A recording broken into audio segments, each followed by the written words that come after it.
Hello everybody, welcome back to Stargirl Society, the podcast that inspires you to reclaim your power and start living the life of your dreams. I'm your host, Phoebe Goldsmith, and in today's episode, we're going to be discussing how to heal your relationship with men, how to be happy single, how to date yourself, how to date others, how to attract your dream partner, how to exit the situationship lifestyle, all of the above. I truly believe for you that 2026 is the year that you can break free from male validation, where you learn how to invest in yourself, how to be happy by yourself, and attract the man of your dreams. If you like today's episode, make sure to like and comment, subscribe, or follow whatever platform you are on. Tell me what else you'd like to see from me. Here at Stargirl Society, we're all about the real journey to becoming our best self and how anyone can achieve anything they want. Without further ado, let's get into today's episode. I think what lays the groundwork for most people's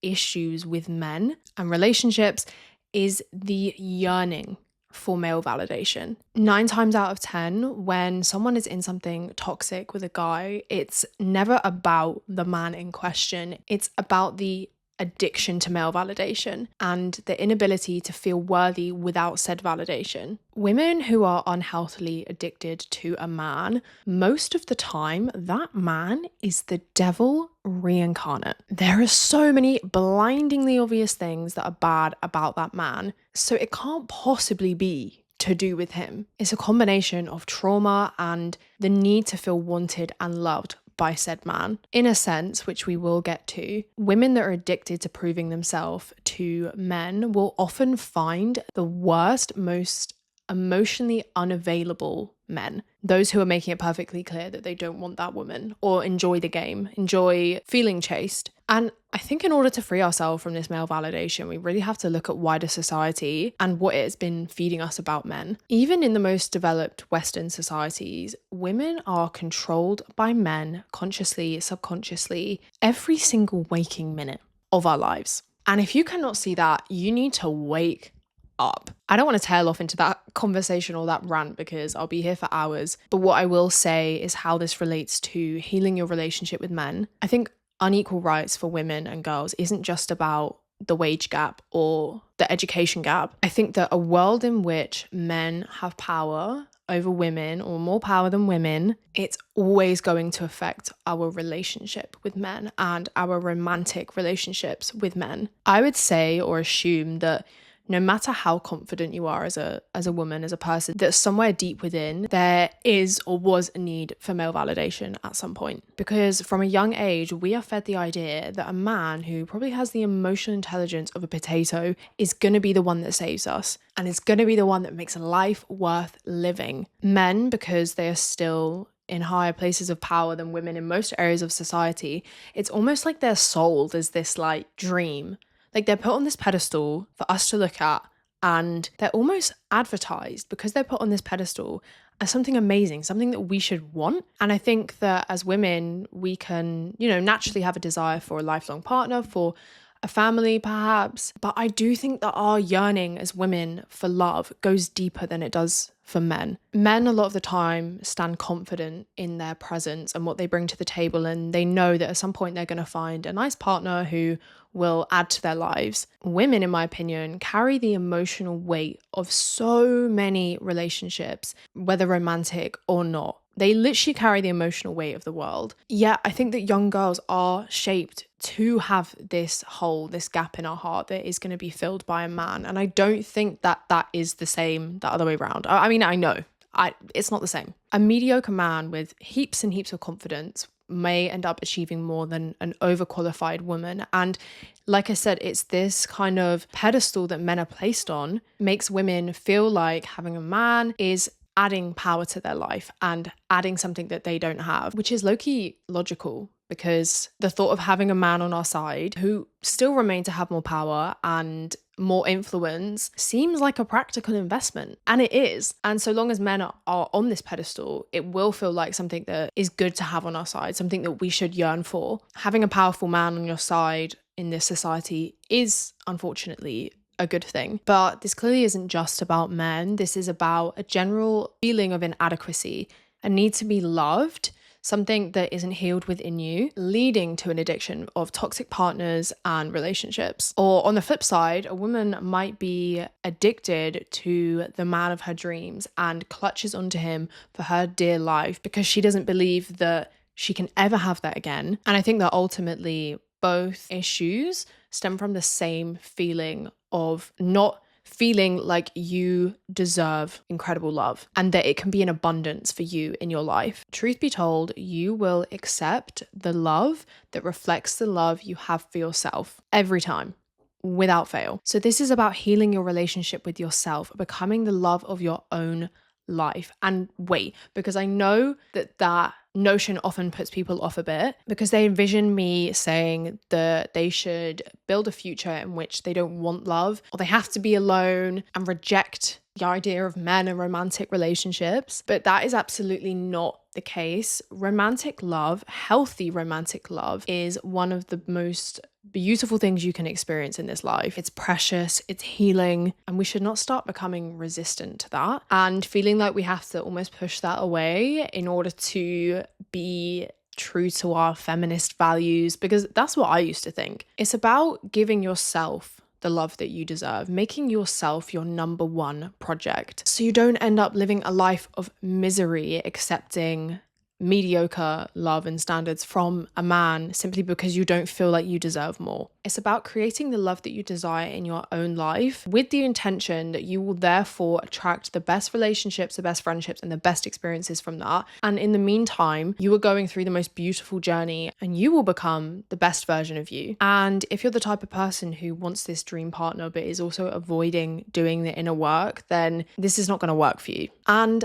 I so get it. I think as women, learning to accept the love that we truly deserve and go on this journey with ourselves is one of the most challenging, time-consuming, tedious journeys that you will go on in your self-development. It's really heartbreaking because it's really not our fault, but that's why we have to have open conversations like this. Now, let's have a think about how we are going to heal our love lives. The first thing is getting extremely specific with what you want from a partner, and never let anyone tell you that your standards are too high. When you have a crystal clear picture of what you want from someone, it makes life and actually enforcing boundaries so much easier. You need to write what your dream man or your dream partner would be like, down to every fine detail, with absolutely no limitations. I don't care what you think you can have, what you think other women can have, but you can't. If you feel like your love life is doomed and cursed, design your dream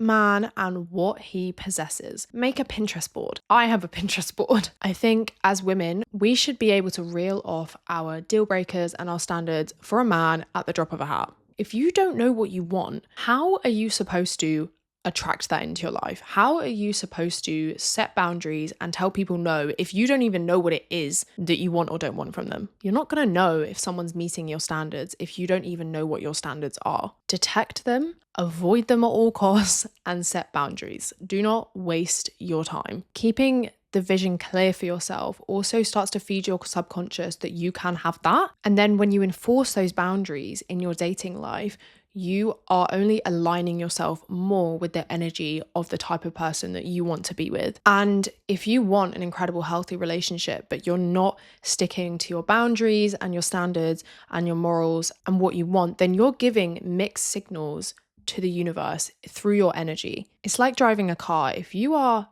indicating to turn left, but you're continuously turning right, i.e. you're saying everything that you want in your dream person, you're indicating that you want to go right, but your actions are always going left, you are only ever going to receive what is down the left-hand turn, which is why I think people often get confused with energy, the law of attraction. It's not just about your thoughts and what you're putting out. Your actions carry energy as well. So your actions have to align with your thoughts in order for you as a being, as a vessel, to energetically be fully aligned. Match your actions with your words is basically what I'm saying when it comes to the person that you want in your life and attracting them. You will attract someone authentic when you are authentic yourself. If you're pretending to be someone that you're not in life, you are just simply going to attract someone else in that realm that's doing the exact same thing or is aligned with the person that you're pretending to be. When you stick to your guns and you know who you are, you have a strong self-concept, that is when you attract the best people and experiences into your life.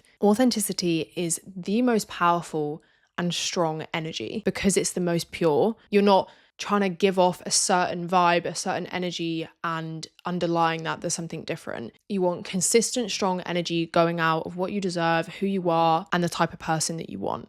I think one of the most important mindsets to have when you are dating or you're in a relationship is a mindset of abundance as opposed to a lack mindset. And what does that mean? When you're in a relationship and they're treating you badly, or you're in a relationship and you're clinging onto them, that comes from the belief that you cannot find another person that is going to treat you well. A belief that there is a lack of good people in your life, that there is a lack of good people that will come into your life, and a belief that there is a lack of love for you in this world. Having an abundance mindset when it comes to relationships is so important because the moment you believe I could get this and more from anyone, you start affirming to yourself that so many high quality people want me in their life. So many people are willing to give me exactly what I want. Stopping yourself from believing that there is few and far between of great men, although like I get it, it definitely seems that way. When you start having this abundance mindset, that is when you're going to be able to set boundaries and you're going to be able to leave, because you know you can leave this person, and at some point, whenever the time is right, there's going to be someone else giving you that and more. So why would you stay? Why would you believe that there's not and have this lack mindset? There's no need, because there is other people. What is important to say as well is that you need to open yourself up to the possibility of dating different people that you're not necessarily used to. And I'm not saying you should date people you're not physically attracted to or that are just like completely not your type. But I think we also need to recognize how we sabotage ourselves with our type. The people that feel right and satisfying, especially today, aren't always going to be the people we're actually meant to be with. I think the secret to most things in adulthood is realizing that sometimes you're actually seeking to satisfy trauma and not what is actually right for you. In essence, that not everything that feels good is actually good for you. And obviously, sometimes it does take a bit of exploration to sort of see if somebody is right for you. And that is why I love the 3-month rule. Let me tell you, what someone shows you of themselves in 3 months is accurate. We need to stop dating potential and start believing the things that people are showing us. So when you look at 3 months, I do think that that is an accurate representation of someone's personality, their consistencies, their inconsistencies, their lifestyle. And I also think that having time frames in dating can be really useful, because if you tell your friends that and yourself and you make it known that you have these boundaries with time, then it holds you accountable. Because I think past 3 months for me is when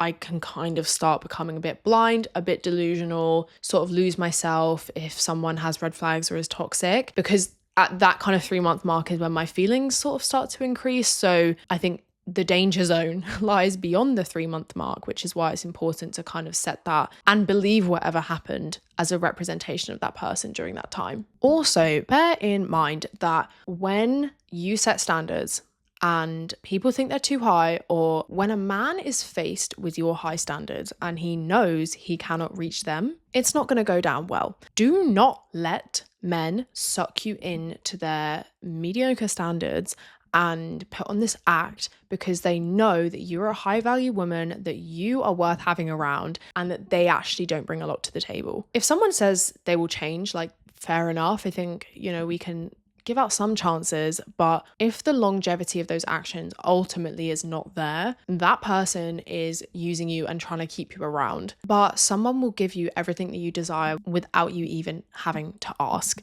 So keep your vision clear and choose the future you. Something I saw this year, which I found really helpful, and I think it's very useful, because when you have feelings for someone, all logic goes out the window. When you don't know what to do with a particular situation, ask yourself, if you were told categorically that you were never going to find the love of your life in this lifetime, what would you do? Now, like I said, this obviously isn't literal, it's hypothetical. It's not about refusing to give your heart away or living your life in a way that rejects romantic relationship. It's just simply a hypothetical thing that I think is really useful, because when we are in something toxic, I think often we stay on the basis that we hope it will get better in the future, that we hope at some point their behavior will change, and we hope that our hard work and our effort pays off and we will be loved by this person eventually. So if you were told, by the way, you're not ever going to find the love of your life, and you take that hope for love out of this hypothetical situation, what would you do? Would you want this person in your life? Is this person valuable to you? And this is so helpful to learn to put yourself first,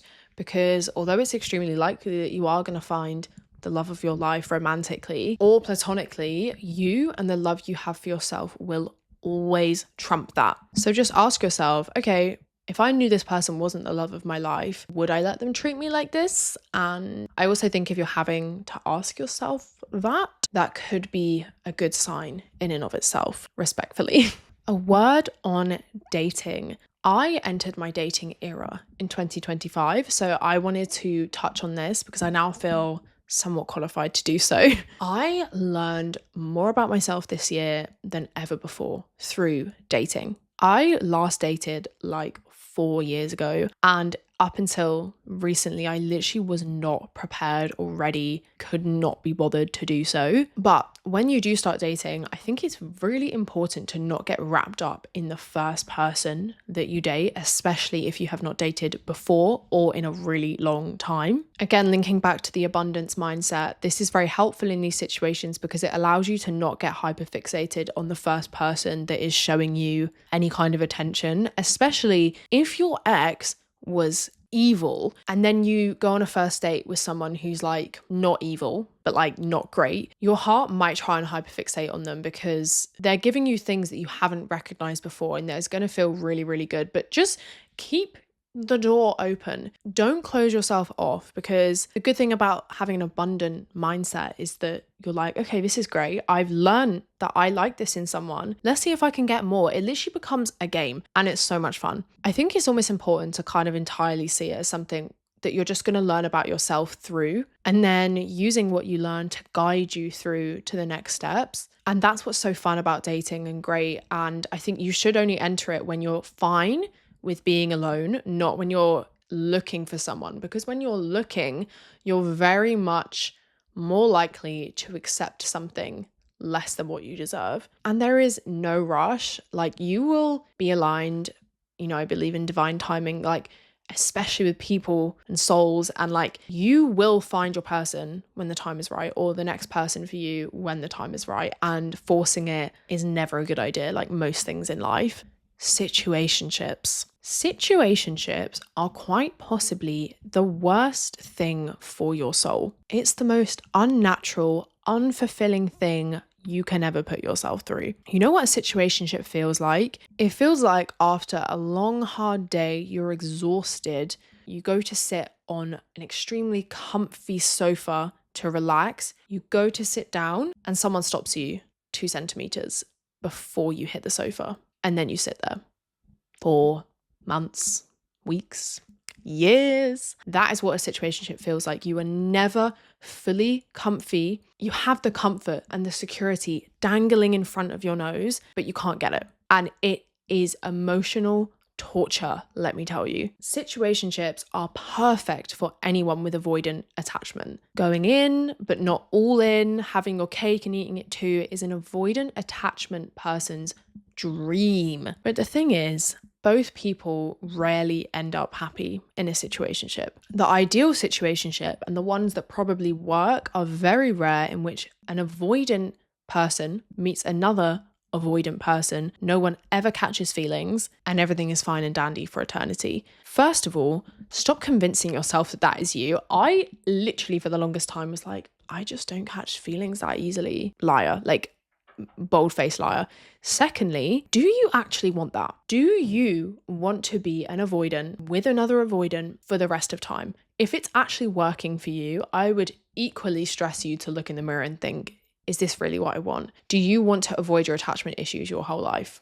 Because I sure don't. Typically, I think there's one avoidant person in the situationship that has hit the jackpot with you, and they have absolutely no intention of addressing their attachment issues for the foreseeable future. And there is the other person, and this was me, who starts off thinking, cool, this is great for me, I can just chill, but then you end up in the most toxic, addictive cycle imaginable. If you are the type of person that seeks to be validated and enjoys proving yourself, then a situation is going to feel like crack. It is going to be the most euphoric drug ever for you and your brain until it doesn't. When the games you're playing in a situationship pay off, even one time in 100, you are going to get the most insane dopamine rush, and that is when you're going to become addicted to that cycle. And it is not sustainable for your nervous system to live this way. When you become addicted to unpredictability, your nervous system is eventually going to crash. And I think that this is really extra difficult for people with low dopamine levels. If you have low dopamine levels or a mental health condition that means that you do, I think you're so much more likely to end up in something toxic with someone, because the unpredictability is addictive. The rush of not knowing if they've replied or if they liked your story makes people with low dopamine and mental health conditions feel alive. That rush and that hit is something that we don't experience. And that is why you've got to be so careful, because trust me when I say the lows are a lot lower than the highs and a lot more intense than the highs in the long run. And you will feel the lows like 90% of the time. And that is not a life you want to be living. I don't know who needs to hear this. I was in a 3-year situationship, and they were no more ready to be with me at the end of the 3 years than they were at the start. Stop holding out for hope in your situationship. It is not going to work. No matter how much wishing you do, you cannot wish them wanting you into existence. No amount of proving yourself to your situationship is going to make them want you, because they enjoy the comfortability of situationships and they need help and therapy, okay?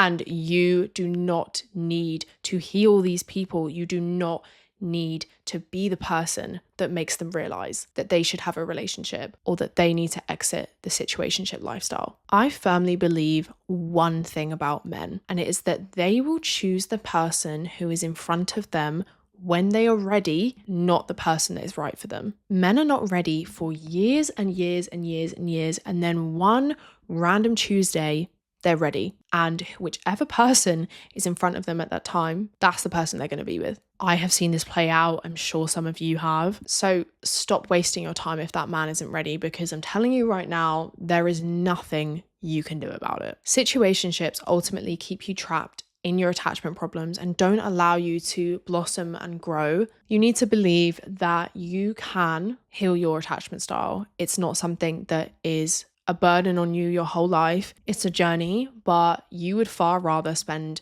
time healing yourself and working towards the best version of you than trying to heal some man and losing yourself in the process. My last point that I want to make, which is very relevant in my life and is relevant to a lot of women, I believe, healers need to date protectors. When you have natural healing energy, which most women do, you are going to attract people who need to be healed. And it's very important that you run a mile the other way. These people want to be mothered and babied, and they will exploit you for that, whether knowingly or not. And when you're a particularly healing person, you have very, very strong healing energy and people are attracted to that. You are also attracted to the idea of healing people, of having a project. We've all been there. But if you are that person, you need to date a protector, someone with incredible boundaries, someone who can detect the energy of people that are trying to use you, someone who pours into you and who helps you set boundaries for yourself, and someone who wants you to pour into yourself, because it's very, very difficult when you naturally feel like